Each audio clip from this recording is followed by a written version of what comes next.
So this is what my daughter feeds the sheep and the goats. It's a mixture of Cascade cattle and sheep feed, which is a 14% feed. It's made out of like leftovers from malting and breweries, and then it's mixed in with like some grass and stuff. And then soybean meal. We mix molasses in with it to make the soybean meal stick to the pellets. And if you look at like the complete sheep feed bags, it has the mass majority of the protein comes from soybean meal.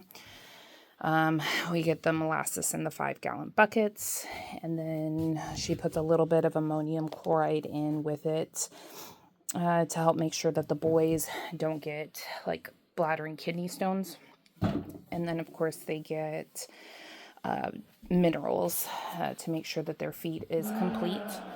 It's substantially cheaper than going and buying a complete feed. Those are, at least where we're at, about $24 for a single bag. And then over here is the calculations that is used for how the amounts that she feeds her animals. So here's the sheep, and I forget the name of this particular calculation, but you put the protein or whatever you're trying to measure. You put, in our case, the protein of the soybean meal, the protein of the pellets, what protein percentage that you want, and you subtract on the diagonal. Then she weighs them every single weekend.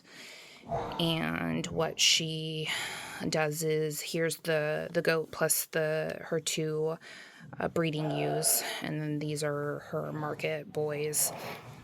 We take 4% of the feed, and you can do a range from anywhere from 3 to 5%, depending on how quickly you want them to put on weight. Right now, we've got them at 4% of their body weight, and then we convert that to ounces. Then to calculate out how much grain and how much soybean meal they get per feeding, we take the ounces, so 150.4 ounces, and then we times that by this number divided by 30, the total of these two numbers.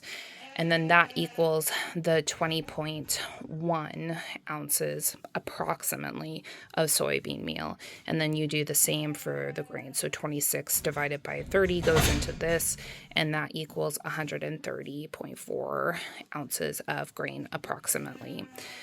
And so this is the way that my daughter decided she wanted to go. It's the most cost-effective way versus buying a bag of feed when she's feeding between her stalled animals and then the ladies. She's going through about a bag of grain every 2 to 3 days at this point. So it's much more cost effective for her 4-H plan to be able to composite her own grain. And we haven't had any problems. She will give them like selenium minerals, and they tell us we also give them free choice minerals when they're out. So if for whatever reason they're not getting enough minerals in their feed, they always have access to it as well. So this plan works out really well for us. It's not for everybody. I know a lot of people that just choose to get the complete feeds, and that's perfectly fine. She just chose to do it this way because it is more cost effective for her for as many animals as she has.